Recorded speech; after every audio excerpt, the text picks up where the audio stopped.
तेरी पहली वाली माँ सच्ची थी क्या या दूसरी वाली माँ सच्ची है? तो हमने बड़ा प्यारा जवाब दिया, कहा बाबा मेरी पहली वाली माँ झूठी थी, ये माँ सच्ची है। वो बात कहता कि नहीं, जिसने पाला उसको झूठी कहा, बेटे देख तो सही तेरी माँ कैसे झूठी थी।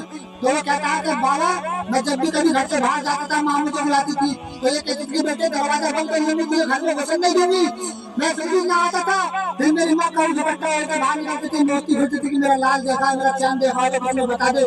जब मैं आता था मेरी माँ मेरे लिए दरवाजा खोल देती थी और मेरी माँ ये भी कहती थी कि तुझे रोटी नहीं दूंगी, फिर भी मुझे रोटी बना खिलाती थी। मैं कहता था कि मेरी माँ के नाम तू तो मना करी थी रोटी खाने को, कि बेटे वो तो गुस्सा था, अब तो राजी में तू रोटी खा ले। और ये माँ सच्ची है दूसरी वाली।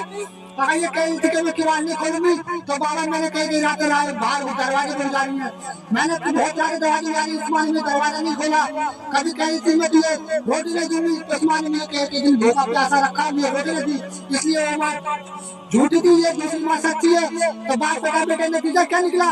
तो बेटा बाबा जान नतीजा क्या निकला? लाल जिसके हुआ करते हैं दर्द उन्हीं को हुआ करता है।